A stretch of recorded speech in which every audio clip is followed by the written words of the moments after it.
Hello and welcome to the Quantum Leap podcast. I'm Albie. I'm here with Christopher today, and we are here with Ana Amortegui. She is the director of photography on some of the episodes of Quantum Leap. 101, July 13th, 1985. 103, Somebody Up There Likes Ben, and 105, Salvation or Bust. So we're very pleased to have you. Thank you so much for being here. Thank you guys for inviting me. I'm super happy to be part of this podcast and this community. Awesome. I've been following you on social media and seeing some of your amazing photographs, mostly on Instagram. And I first noticed you when I saw a picture of the, I think it was like rehearsals of Somebody Up There Likes Ben, maybe, in the boxing ring and different lighting things. I want to talk to you about Quantum Leap, but first, can you tell us a little bit about how you got into the business and how you developed your love for motion photography? Yeah, like my story is really different. I didn't start very young. I went to school for engineering. I'm an electrical engineer, but my whole life I danced. So I was part of a big company, and through that, I got a job in a reality show, and I was the dance teacher in this very famous reality show in Colombia. So then when we were done, the network is, can you become the choreographer of this soap opera? So I started working for the network for like coaching actors and doing all these commercials and, you know, all these things. And then I started sitting next to the DP because I wanted it, you know, when you dance for an audience, it's very different than when you need to do a dance for the camera. So I started sitting next to him and kind of trying to learn how I needed to do my work in order, you know, to be successful for the camera. And then I just fell in love with lighting and lighting and cinematography. And then a movie that came from the States, I met the crew, and then I already had like, oh, I'm going to go to school to study cinematography. And then I talked to them. It's like, why don't you go to the States? That's where the movies are made. And I didn't have anything that tied me back to my country. Like that, you know, I was single, you know, so I just, you know, when, you know, found a school here in the States and then came here, and here I am. That's awesome. I noticed looking at your IMDb that you kind of worked your way up. You worked this late on The Good Place, I saw. Yeah. Could you tell us a little bit about The Good Place? That's one of my favorite shows. So I wanted to know what your experience was. Yeah, it's everybody's favorite show. And it was such a beautiful environment. I started as a day player. I came up through both light, especially I started in lighting, and then I transitioned into camera. But on The Good Place, I was a second assistant. I started like day playing because one of the main assistants was on a break, and then I ended up staying. That was on the first season, but it was great. Everybody was nice. Ted is amazing, and it was such a beautiful environment. The best scenes were like with the train, right? Because in Universal Studios they had the train, but then we shot a couple of scenes like up in Calabasas, like in Thousand Oaks with the train running. I mean, it was so beautiful, that make believe, right? How you sell this, you would never believe it, that the train was just like a little part on the back lot of Universal. And you know what I mean? It was really nice. And everybody was really, really friendly and kind. The DP he has Emmy winner. I mean, it's amazing. Very, very good environment. I just stayed on the first season. I didn't come back after because we all move on into different shows. And I was just curious to know, you said that you started in lighting, and you said before you got into the dancing and the reality TV, you were an electrical engineer? Yes. So I have to think that came back into play as you got to know how to work your way around a set. Was that helpful? You know, actually it's so weird, but like I think engineering in a way is yes, there's a lot of math and the electrical part of it, but an engineer is a person who solves problems, who finds solutions, right? You know, we're not the ones that hands-on on a problem. We just, you know, solve it or find a solution.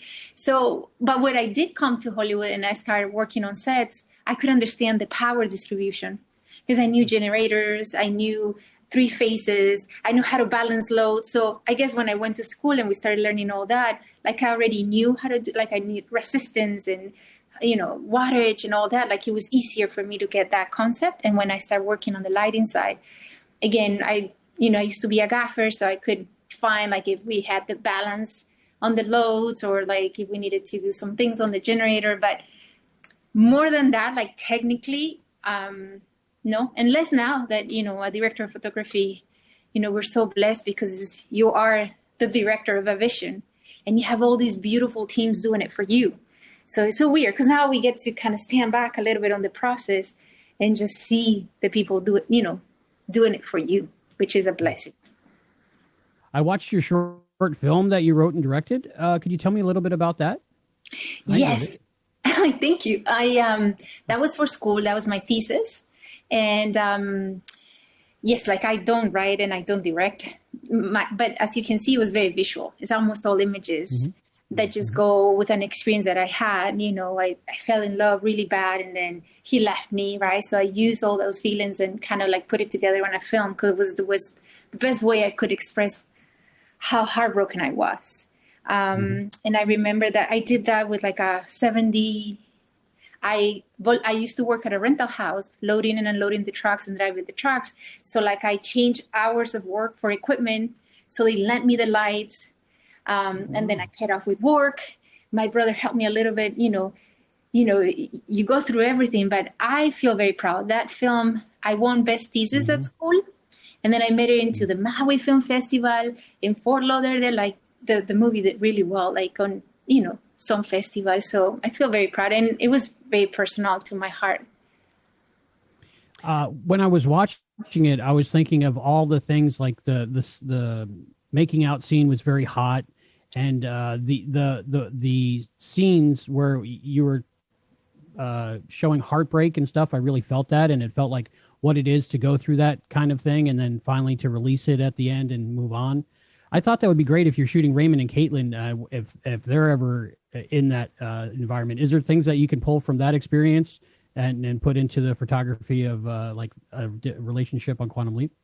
Yes, actually, I think that with the beauty of Quantum Leap, even though it's a remake, they want to do a very visual, interesting and powerful show. They want to go away from the normal network TV kind of look, and they want to give us all the freedom and all the wings to just make it, the most visual we can. We always want to enhance the emotions and tell the story. So they have given us freedom to explore, to take risks, to,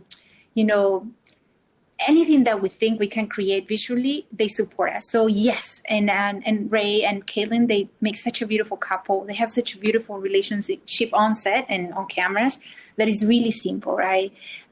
In Quantum Leap, we use a lot of tight close-ups, which I think tell the emotion a lot. They make everything feel together, they make you part of it. So it's really easy with them, actually. But yes, all of our experiences, like the beauty of Quantum Leap, I think we make a feature every episode. You go from the Western to a boxing to Philadelphia. So it's just, when do you have a chance to do something like that on a show, right? You should a different world every episode. And it's such a beauty. So yes, all your experiences and all the things you've done at a certain point come back to expressing yourself. You're an artist and you have a way of expressing. So it's all these experiences that you have gained throughout the years that are reflected in every frame. I noticed that freedom.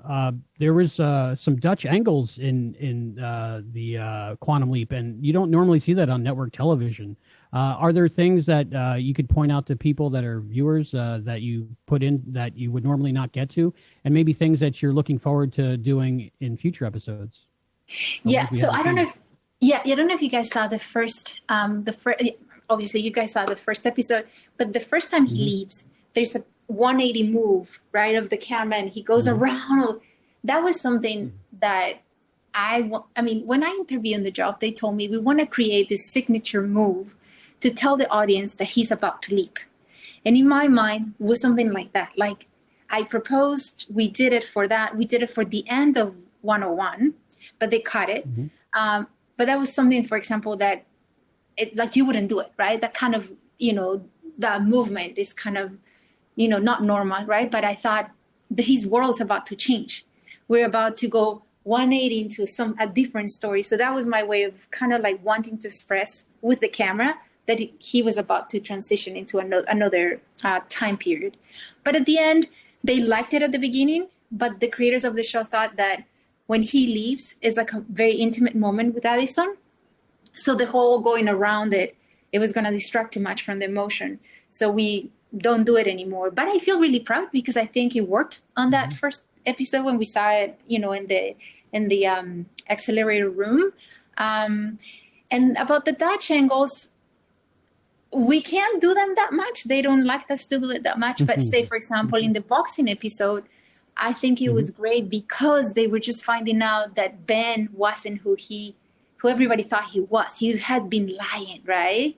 So we wanted it to, with Mark as the director, we wanted to Dutch the angle to show that something was off. So, right, because they were just finding out, right? He had been meeting with Janice, and he didn't tell Caitlin that he was going to go. He went to a conference, but he wasn't.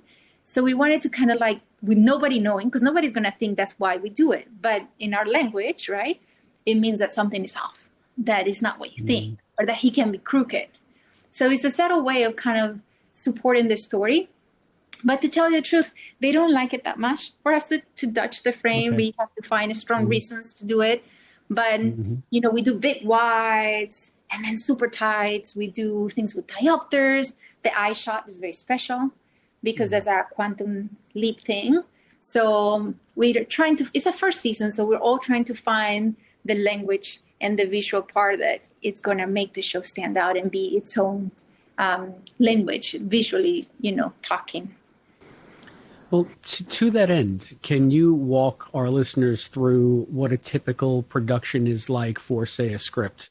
I think it'd be very interesting to hear from when you get the script in your hand, what your process is to where we see those final episodes and those angles and those choices.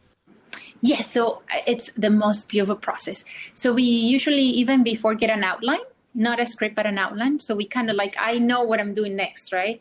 So I just read, you know, it's like a treatment. And then we will get the first script. And then, so when I'm prepping, the other DP is shooting. So in those 8 days, we read the script, location goes and find the locations. And then I meet with the director and we start all these meetings, wardrobe meetings, makeup, stunts, special effects, BFX, like all these meetings. And we start reading and going through the script many, many times, prepping for what we need to do. For the Western, we will go every day to the lot to see the little town, what ways we were going to look, how much sand we needed to put on, on the streets, right? Because it was cement, and we need to put the sand. I don't know how do you say soil? Dirt, yeah. The dirt. What ways were we looking? Do we need BFX to add a mountain? Do we need to do so? Every department starts working on every single thing. They bring a director, and that director has a vision. So we start following what he or she wants, right? And how that person wants to tell the story. So we start with a bunch of meetings. We start going to location scouts, spending the time shot listing. And once those days, once we kind of somehow ready, we have a big tech scout with everybody. So we go to every location where every scene is going to take place. We talk about the scene. The director says, this is what I'm going to do here. We're going to look this way, and I want this and this to happen. And then he or she will explain everything. And then we all take notes. All the department takes notes. We really narrow down what we're doing so everybody can take action over it. Then we do a production meeting, which is the final meeting before we start shooting, where we talk about every single aspect that we have to have in mind, special equipment, days for the actors, special makeup, if we can have an actor one day or the other, if we need to finish the day before, or if we're going to pack the trucks after, like all these very specific things. So everybody knows what's going to happen the first day we get on set. And then when we get on set, we usually have like a 14-hour maximum day. We can't pass from starting to work anybody. We can't work past the 14 hours. So we really have to do it very quick, because it ended up being like you can shoot around 10 and a half hours, 11 the most. Whew, so it's a lot of pages for a little bit of time. And we execute, right? Like I know that when we have the eye shot, I need to order this special lens and I need this special piece of equipment. So that's it. Every day we go, we do every scene, we hustle up, and then we do the work, and that's the what you guys see. How long is that preparation time until that final production meeting before you start shooting with the actors and everything? Because it seems like a monumental undertaking. I know it's crazy. It's 8 days, right? The most, right? So, sometimes 7, depending, because the director has like a 7-day prep, and he's crazy because when we have to first find a location, and then keep going to see if it works. And if we didn't find it or it's not the right one, then look for another one. Sometimes it takes so long that we really start our prep, I don't know, 5 days before. So we all gotta really, really work a lot. So it's 8 days. While the other group shoots the 8 days that they have for the episode, we're prepping. So I start shooting on Thursday. So I have 3 more days to finish our prep and get ready for what we're doing next. So is that why it seems like you're alternating with Christopher? Yes, Chris. Yes. Do you guys collaborate so you have like an overall cohesive look, or do you try to, or does the director control that more than the director of photography, keeping the, how does that work? No, and this is the thing about TV shows, right? Like the directors come and go. We have a producing director that oversees the whole season. But in terms of directors, they come for an episode and then they go and they don't come back. So it's up to us, my responsibility, to keep the visual continuity of the show, episode and episode, no matter what director comes in. Like, we're here to make a vision come true for whoever comes, and that's the beauty of it. But within the Quantum Leap visual guidelines or world that we have created, how can I make his vision or her vision come through in our language? So with Christopher Daddy, we do collaborate. I mean, I shot the pilot. I guess Quantum Leap is just the headquarters and the loft is our common sets. The rest, everybody does a different thing, so we can be creative and do whatever we want in a way. But we do have a language that we always want to maintain. We want to have a stylized, when we go to the time period, even though we don't want it to look like the 70s or the 80s, like everybody's used to seeing that, a little bit brighter, kind of flatter looks. We want to stylize those looks and give you guys 70s, but in our own kind of more modern and stylized visual way. So, I am the first DP. I shot the pilot, like the Philadelphia one. So I shot first the headquarters, and I work on it, and then I establish the look. But we usually collaborate. So the sets that we share, we collaborate together, but usually is the main DP who sets the look, and then we kind of follow. And in this case, I was very lucky. I was given that opportunity. It's huge to establish the look of a show. Is big. It's a blessing. It's the best experience, because now, forever and always, Quantum Leap, no matter how many seasons it's going to go, in a way, is going to keep that look that we set up in this first season or in the first episode. For episode 6 coming up, the original pilot, who was the director of photography on that one? The one that was shot in Vancouver was Jimmy Lindsley. Okay. I can't say it right, but he's an AC. He's very amazing cinematographer. And then Christopher Daddy reshot a couple of pieces. I didn't get to reshoot the earthquake, but okay. That was my next question. How did the reshoots work with that? Did they bring in the same people or no for to shoot it? No, Christopher did it, and it was only some pieces of it. They used some of the, but obviously the headquarters had to be reshot, and some of the story had advanced instead of being in one is the 6th episode. So, but that's part of your skill as a cinematographer, to be able to match what was done before and and then continue and again give it a little bit more of a cohesive look to what we're doing now, because the original pilot looks very different than what we're doing right now. One of the questions I had going back to establishing the look of, say, Back at the Project, which is more of a high-tech with, it seems like it's got a lot of shadowing, and it's a very moody atmosphere back at the project. Did you do that purposely to contrast with the leap settings to give that its own flavor? Because it seems like you're going from sometimes a very dark and moody set to this big, bright Western set, say in Salvation or Bust, or something that was maybe equally as moody, but in a much different way in the Somebody Up There Likes Ben. I thought that episode was particularly good. I loved the gym scenes that you had when he was training with Addison. Those are some beautiful shots, and it's, how do you do it where they all look different, but it all seems to come together as one show? Yeah. So, in regards to the headquarters, or in the headquarters, there was a note from the network, and they wanted it to not have it blue sci-fi, like all those procedural shows. And like, if you see a sci-fi, if you see a police, if you see a procedural show, everybody has a headquarter, and most of the time they're on the cyan bluish tones, very cold with the green and the blues. So that was one of like the requests from the studio. We want a warmer headquarters. We don't want blue. So then that was part of like, you start studying how to make this beautiful, especially because the set, it does kind of ask for blue, because all the lights and, the computers and all that has like a more of like a cyan bluish kind of like sci-fi look. But how can you make it look, again, you're here to execute a vision. So how can you make their vision come through? So then we start, the first day that we opened that set was really nervous.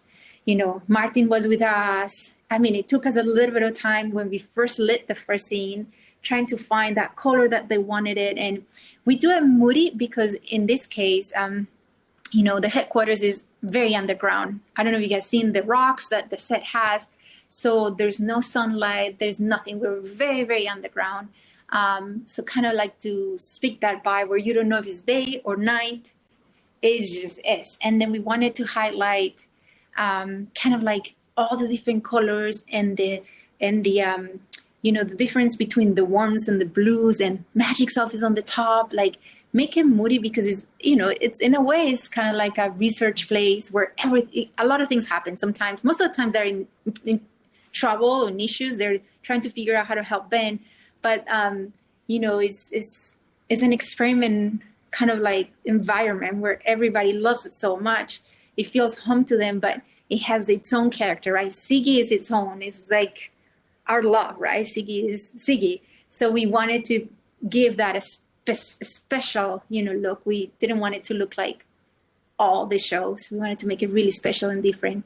And then when we shoot from episode to episode, at least my process is I try to kind of think about a color that I want to give that age. Like for me, Philadelphia was, the streets of Philadelphia felt a little bit of with the greener tone, a little bit more gritty and raw and kind of harsh because they were robbing. And so I start with that, and I start looking for a vision and colors and try to, depending on the sets we choose. But we do have, say in Vegas, I wanted it warm and feel yellow and the heat and feel like, like the warm light.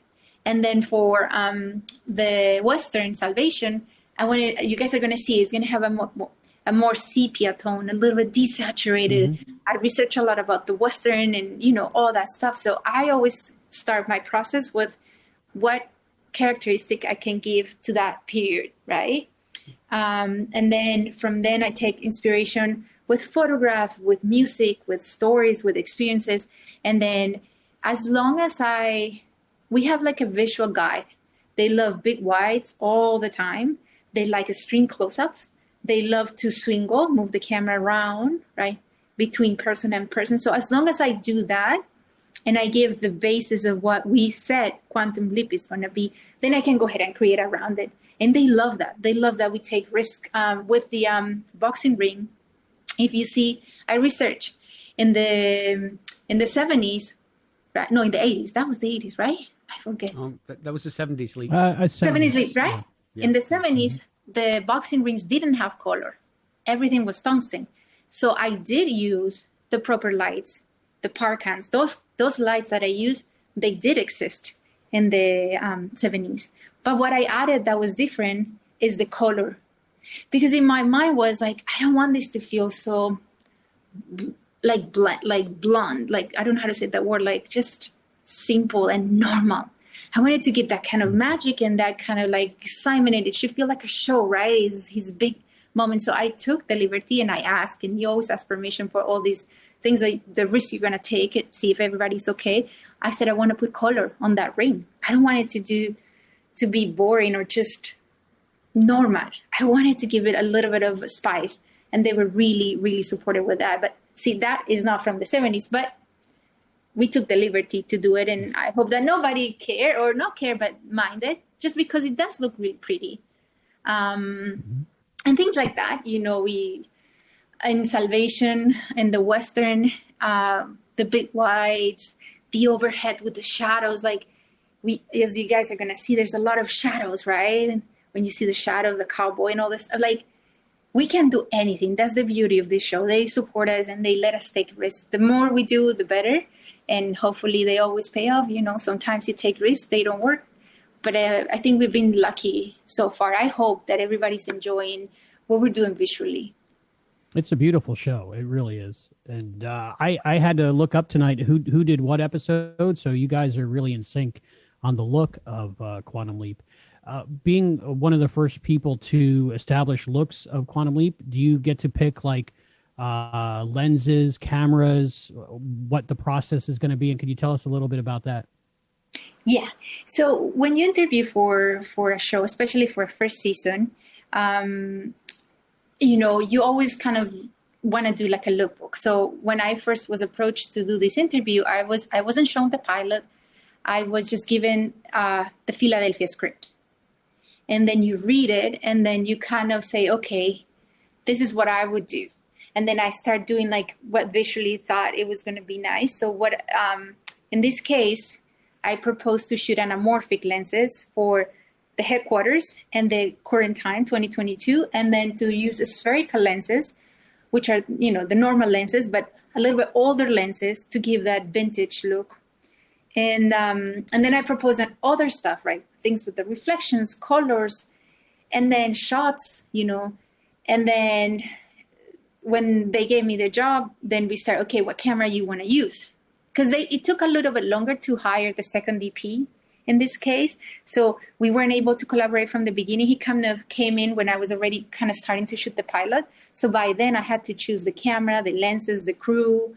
You know, this is also very beautiful. When I got to work on the headquarters where the stages were empty. So from construction, choosing where the lights are going to be, what kind of lights, what we needed, not just what was going to see on camera, but how we light them, right? Because we need to hang lights everywhere. So that is same thing with the loft. It's such a beautiful process to be able to design the lighting for these sets. And this is all you, right? With your gaffer and your key grip. And we all work together to make sure that we have everything that is needed to be able to shoot these sets constantly. And that we can do night, that we can do day. You know, like in the loft, we needed to do day and night. So how do you sell the sunlight on a stage? How do you do a moonlight or nighttime on a stage? So that was really pretty. That, yes, from the beginning, I was very involved in choosing camera, lenses, crew, design the lighting for the recording sets that we have. It's really exciting. It's a really beautiful process.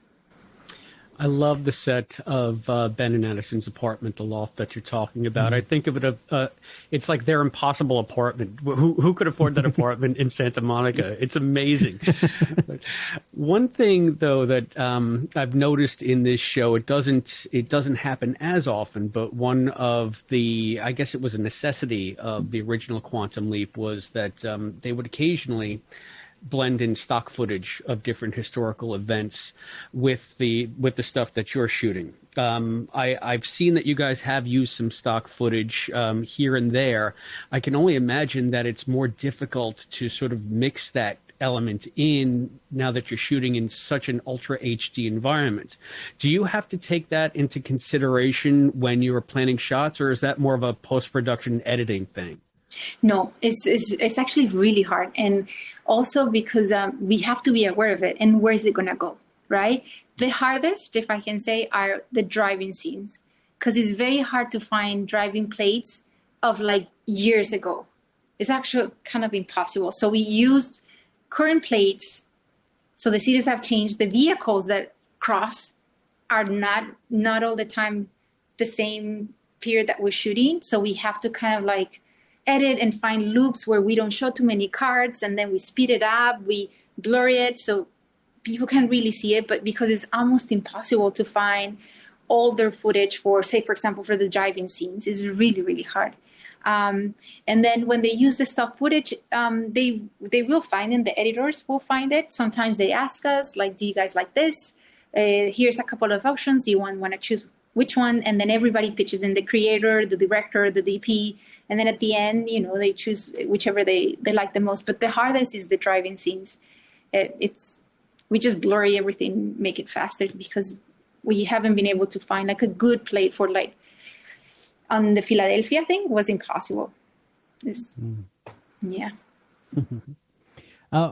When does your part in the episode end? Say, like, after the filming has done and you have everything filmed, do you still get to collaborate with the editor, the colorist, that kind of thing on your shots?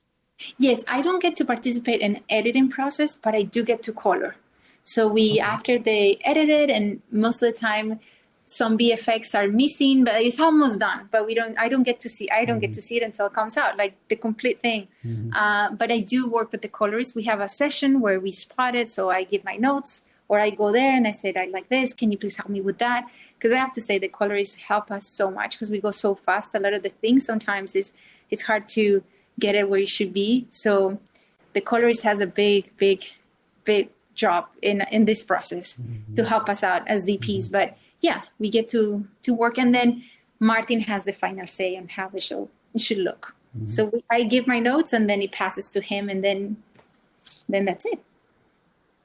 I have a silly, weird question. When I was watching Salvation or Bust, I was curious, is Caitlin and the actress who played the senator, were they in the same room at the same time?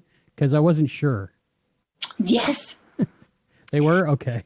They were, and I'm going to tell you, they were, but that was the thing, right? You see, and I'm glad that you noticed, because we never did an over the shoulder. They were always clean singles of them, but that was again is a visual language that we wanted to tell with the director, is because she was always so cutting, right? She didn't let the senator kind of like break into, she's yes ma'am, like very dismissive, right? She couldn't get anything from her. So we didn't want to tie them together. The senator never could coexist in the same frame, because he was always pulled away. So again, we always try. Sometimes it's hard because we go so fast, but whenever we can, we're trying to always enhance the story. And again, even if nobody, but you notice it, right? But that was really good that you said, were they in the same room because they felt separated? Because we wanted it to convey that. That's why you never see them in the same frame over the shoulder. Because she was always, no. It really worked. They did feel like they were two separate people. Like, oh, I'm so happy, actually.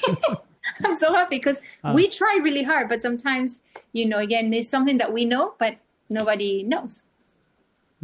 Very cool. I noticed, this is another silly question. I got only a couple of them. No. In Salvation or Bust, there's that really tense scene between Magic and the senator, where he brings up the death of her brother 10 years ago, and it's very intense. And you think Magic is gonna try to blackmail her, but he's not. He's just offering to help, maybe in a way to keep the project going, and maybe giving her some hope. And it was like a really intense scene, and then it really quickly cuts to, at least in the version that we saw, it cuts to them walking out of the room, and she's a completely different character, smiling and happy. And I was wondering if there was a scene that was written or filmed in between those two scenes, because it just seemed like a change of their personality, change of their emotions. No. Quickly. That was the way it was written. What I feel is that, how Magic tells her that she might be able to help with her brother, right? So I guess he gave you like false hopes, right? And I guess that's why she changed and backed off, because if she can change that, of course you will do anything to save your brother. So maybe that's why. I guess that would be more for Silas as the director, the way he play it in. But I can imagine it was mostly because of that, because she has the hope that if she keeps quiet, maybe they can go back and save his brother. So I guess it would just be very nice, go and, if he's going to help me, I'll do anything. Since we're talking about back at the headquarters, the original Quantum Leap had a very distinct look as well for their headquarters in New Mexico, with all of the bright primary colors. And now that we've introduced more elements from the Legacy series with the hand link and Janice being in the system, you might not be able to answer this. You might not even know. But do you think that as this series progresses and Ziggy becomes more of a presence, and hopefully Deborah comes back and reprises the role, that the new control room will take on some of the aspects of the old control room and maybe adopt some of the visual language that they no longer have? Actually, I do not know. Like you said, I wouldn't be able to answer that. But it's good that you bring it to our attention, because if that's something, say, for example, that we could start, like if it does happen, how beautiful it could be that maybe we can find a middle point, or that we can go towards that. If that's something that is going to go, maybe, I really don't.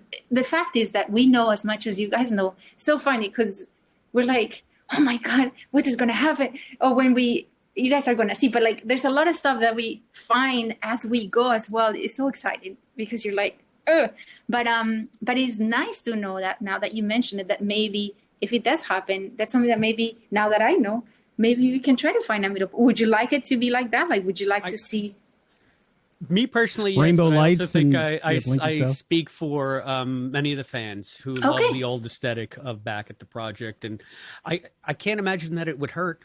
But you don't answer to me, so No, and it's, no, I don't. But again, maybe there is a point where we can fusion both, and then have a little bit of a newer, more modern take on it, but that can honor or bring back that look in a certain different way. But so far, I don't know, to tell you the truth.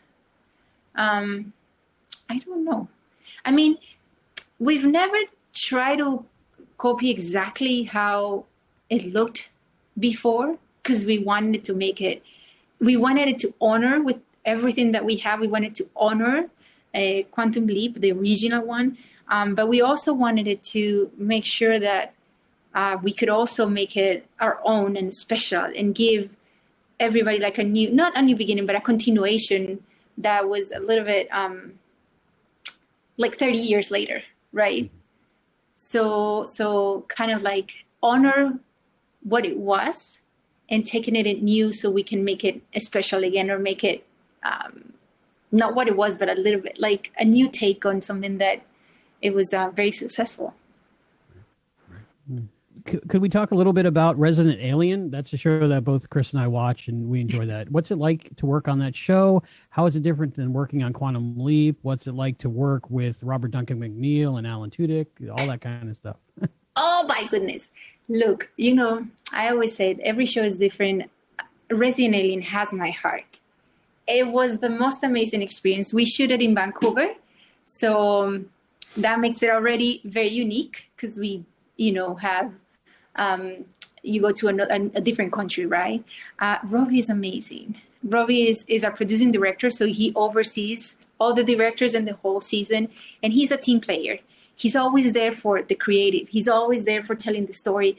The beauty about Resident Alien is that it is a comedy, but it has element of sci-fi, horror, drama. So we kind of always think, okay, this moment, is it comedy? Is it drama? Is it sci-fi? And then we take it from there. So we make the cinematography based on those little moments. I think the set, the actors are a joy to work with. Alan is a gentleman. Everybody, I have to say, sometimes it's hard because, again, Vancouver, it always rains. And, we have to shoot a lot outside, and his cabin is like far away, and it's cold. We shot it in the winter. But it is all so worth it. The creator of the show, Chris Sheridan, has the biggest heart. I don't think there's somebody like him in this industry. He cares for us. He cares for the how the show and how good the show is, but he cares for us that work for the show. He cares for his actors, but he cares for his crew. He's there every single day. He never misses a day on set.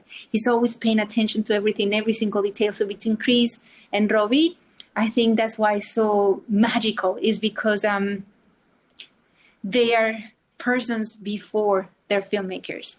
And it shows in every single aspect. We're giving, again, a lot of freedom and a lot of, we can express a lot of stuff. They're supportive, and, the actors are just out of this world. Yeah. When we see shots in the show of Alan in the full makeup as Alien Harry, is that a full prosthesis, or is that something that's done with CGI after the fact, or is it a half and half? Like, how do you guys pull off those shots?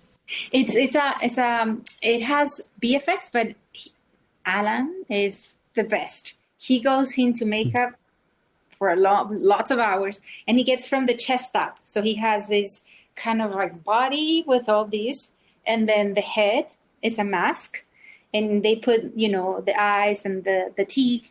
And then what they do in post is they do the blinking, because that cannot happen in real life. So they do the blinking and a little bit of enhancing the features, but it's all him, And then when you see the full alien, so half is, sometimes we shoot it all by, it's just BFX. So they put the whole alien in, but sometimes they, do bottom, because they have some legs and the hands, of course. And so depending on what it is, sometimes we can do with Alan. When we do Alan, we have to put him in boxes to make him more than 6 feet tall, right? The alien is huge. So that's a whole process, because sometimes we got to create this whole catwalk for him so he can do the scene, and, we need, he needs to feel taller. So I admire him for that. It takes a lot of patience, the whole day on that is hard. And also because, like Max, the kid, can see him as an alien, but the rest can't. So sometimes when we have scenes with Max and other talent, then we have to reshoot it twice. We have to shoot it with him normal, because the shots from the other people to him are as Harry. But when we have from Max to him, it has to be as an alien. So we have to shoot it twice, and he has to go into makeup, then take it out, or the next day he'll put it on. I mean, it's a whole process. It's really cool, actually. Yeah. Really cool. Bringing it back to Quantum Leap, how did you get the job for Quantum Leap? How did you get involved? How did they bring you on? I'm very grateful to my agent. I think that he got the line producer reached out to him saying that they needed a cinematographer. They were looking for, the cinematographer. So he got me the interview. And again, I think I was very lucky, because again, to do the pilot and the first season of a show is such a privilege. Not everybody has that. Shooting pilots and being that DP it's very exclusive. So I feel super blessed, because, I am in my way up, I don't have the years of experience that a lot of cinematographers have. I'm just going up as we go, right? So I feel that they gave me a huge opportunity. I'm very grateful to Martin, to Steven, to Brian, even to Deborah, that really believes in me. She is so sweet. So I am really grateful to them for giving me such a big responsibility. And also because, again, you guys love this show. So how do you kind of deliver to something that was so beautiful and successful? Is very nerve-wracking. So the responsibility, sometimes I don't sleep, right? The first day that I went to set, I was like, I need to deliver. I need to show up. This is the moment, right? If I have a chance, this is it. If I'm going to do something as a cinematographer, this is the moment. So sometimes it's hard, because the responsibility is really big, and to keep you all happy. I guess if you guys knew how hard we're trying and how hard we're working to make it happen, and to make it not justice, but to honor the other series and have everybody kind of fall in love with this one. Oh, you have an idea how much work it takes place, and how hard we work to give our best to this series, because we know the responsibility that we have. Now that you guys have the news that you've been picked up for a full season, that gives you a little bit of security moving forward. Does that give you more latitude or more freedom to think bigger, to think of doing shows that maybe you weren't going to be doing because you didn't know if you were going to be around for as long? Does it give you a broader scope, a broader palette to work with? Yes, I mean, again, every episode you get to shoot, every season you get to do is if I understood correct, the question was more like, is the question about for the future or for the show itself with the rest of the episode? I think it's both. So I think now that you have a certain measure of security in the fact that you have up to 18 episodes, do you think that now you can maybe do bigger, better, take more chances, expand the visual language beyond what has been established for the network, what they might think is safe? Yeah. Yes, actually, it's so pretty because the day after we got picked up, the showrunner Martin calls me and he's like, Ana, I just wanted to say thank you, and we feel very lucky that you're here. And he was like, keep taking risks, keep doing what you're doing, just keep going, right? So that is really cool because yes, I guess with the pilot that was shot at the beginning that didn't work out, we were running a risk again, right? Of maybe not being what everybody thought it was going to be or failing. So in my mind, we kind of started with a little bit of fear that this wasn't going to work out, that it was not going to be enough, that we were not going to be received in a good way. And we still have a lot to prove. I know that everybody still thinks a lot of stuff about the show and it's not the same. And I know it is, but at the same time, it's nice to know that maybe they're giving us a little bit more trust and that maybe we're getting to your hearts a little bit more. It's always like that. We're going to work hard until we can win your guys' heart. We're going to keep trying every day, every episode to try to, make everybody fall in love with the show. I mean, Ray is amazing. Kaylin, I think we have a good story, good product, good everybody, good people. As a fan of the show, I'd like to say thank you. It's a very beautiful show, and there's a lot of times when I'm watching it that I just go, "Oh, that's gorgeous!" And you're a big part of that, and I really appreciate your hard work on the show. I thank you. I swear to God, for reals, we tried hard. We, now with so much content and so many shows that are so cool and beautiful and they're legit, we're trying to make part of that group. We're trying to step away from the normal network TV and give you guys the emotional part of what it was with this new take and make it a very beautiful show that is emotional, because that's very important to us, the emotion part of it, but that is also nice to watch. And then you can stop and say, oh, I love that shot. Oh, they touched the end. Or, oh, look, it's not a blue headquarters or a rainbow one, but it looks different, so it's good that, but we can at least have those reactions so far. Thank you so much. I know. Thank you for the opportunity. I really appreciate it. Thank you for keep trying because it's been so crazy. You have no idea. It's run. And a lot of things happen, right? You prep so much and things go the other way. So we're always constantly, reassessing, even when you prep an episode and then you show up the first day and something happens, right? So it is a lot of work. So sometimes, you get so busy that. So thank you so much for reaching out again. And I can't thank you enough for your time and for giving me this opportunity. It means a lot. It meant a lot to us. Thank you so much. Thank you. Thank you.